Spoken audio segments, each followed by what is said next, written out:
Nahibalaan sang kadam-an nga ang pagpananom amo ang isa ka pamaagi para masustiniran ang aton kinahanglan. Mamaagi nga sa kasubong sini nga pandemya, kita hindi magutuman.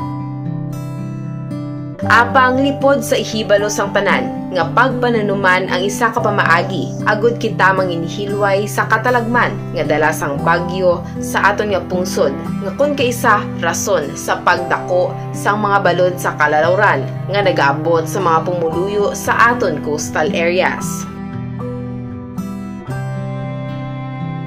Gani, para matagaan sa nagakaigo nga proteksyon ang aton mga coastal barangays, isa sa karon sa ginapatutukan sang gobyerno probinsyal sang Capiz sa idalom sang pagdumalahan ni Governor Nonoy Evan Contreras sa Capiz Environment and Natural Resources Office ang pagpananom sang mangroves nga dako nga makabulig hindi lang bilang proteksyon kundi pati man ang pagdamo sang isda sa aton nga kadagatan.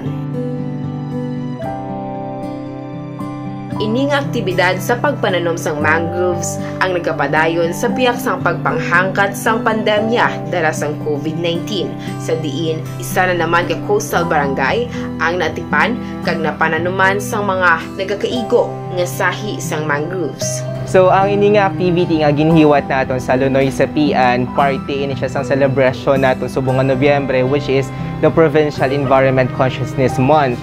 So, kaupod natin diri ang ating Capiz Eco Youth Volunteer. Ano ni siya ang Capiz Eco Youth Volunteers naton? Ini, gin-launch ni siya natin sang October.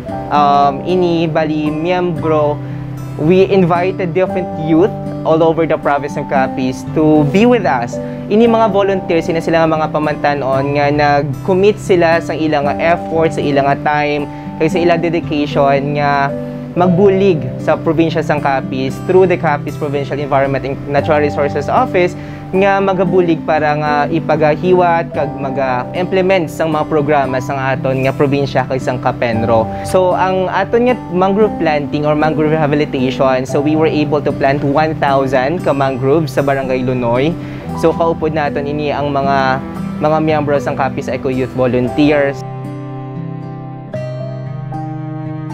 Sa pagpatigayon sang sining aktibidad sang Capenro nangin katuwang sini ang mga youth volunteers nga aktibo nga nakigbahin kag masadya nga nagpakita sang interes sa pagpasangkad sang kahimtangan sang dunang manggad sang probinsya. Gani amo na lang ang pagkomendar sa ila sang nasambit nga ahensya. Ini nga programa, we make sure kasi nagapati kita nga ang mangroves bali first line of defense na siya naton kapag may arang calamity, especially sa mga people nga naga-live along the coastal areas. So kung ma-maintain naton ang ating mangroves, ma-rehabilitate naton, damo ni siya sang benepisyo para sa mga people along those area. Number one, at least ma-prevent naton ang mga severe nga mga damages kung may arang ang mga bagyo, may arang ang mga dagko ang mga waves. At the same time, kisbalaan naton nga ang mangroves, ini siya pwede siya maging breeding ground or breeding area para sa mga naganarisari nga mga isda.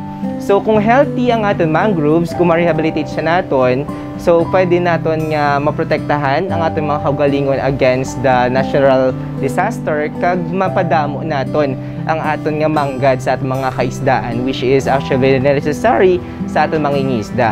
So sa mga ibang pagiging kabataan, we understand as a youth myself, we understand nga dapat ang aton panumdumon subong ang aton nga future. So kung anong ginaobra naton subong, it will affect our future. So ini man ang reason kung nga aman ang Capiz Eco Youth Volunteers naton nag-join sa sininga programa, because they believe that whatever they do right now can also help their future. And for those nga mga pamantanon nga luyag gid nga magbulig sa advokasya, sa programa, kay sa proyekto sa probinsya sang Capiz sa Capiz Provincial Environment and Natural Resources, bukas gid ang amon nga opisina para sa inyo nga mga volunteerism kag sa inyo nga gusto nga support nga ihatag sa amon.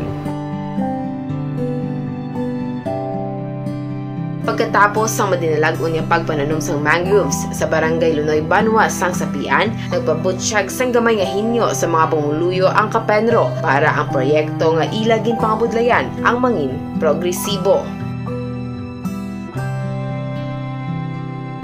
Medyo sad lang na part, no, kasi kung ilang taon naton, though mostly pila na ka times nga tanom kita sa lunoy sa PN. Kag may mga times nga daw kakapatay gid ang mga mangroves naton dito. Hindi siya naton ma-maintain because sometimes pagbalik namon dito nakikita namon nga may bangka na sa minang area nga gintam na namon sang nagligid lang nga bulan.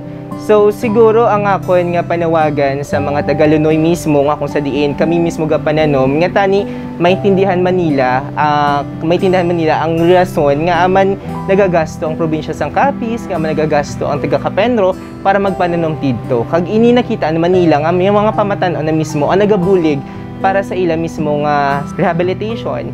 So ang amon pangabay sa ila nga tani buligan Manila kami in a way nga hindi lang nila paggubuon ang mga tinamnan kag halungan nila ang mga gintamnan namon nga mga lugar.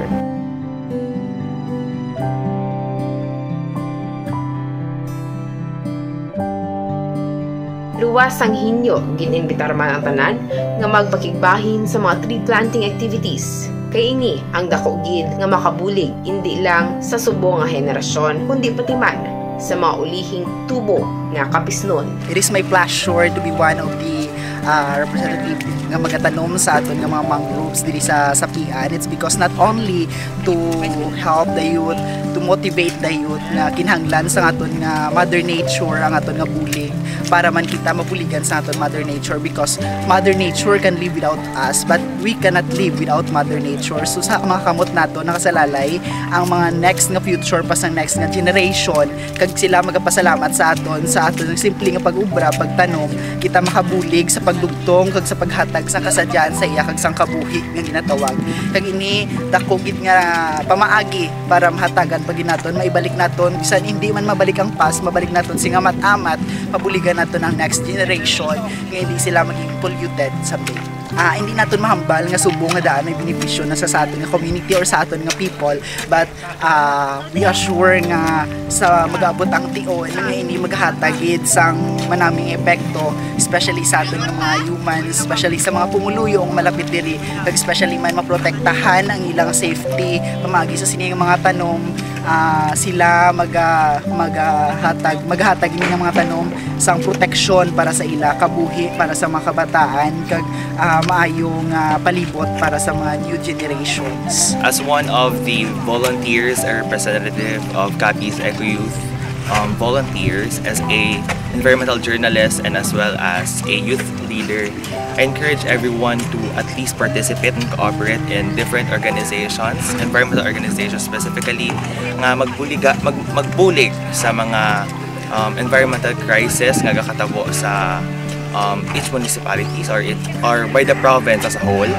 And the importance of this activity, like what we are doing right now, the mangrove planting, is it serves as the tree on the bodies of water, which kinanglan natin, of course, not only on the land, but of course, may mga disasters that are happening, may mga hindi natin mapakot nga matabo on the bodies of water. That's why this is another way of protecting, conserving, and preserving the Mother Nature as well.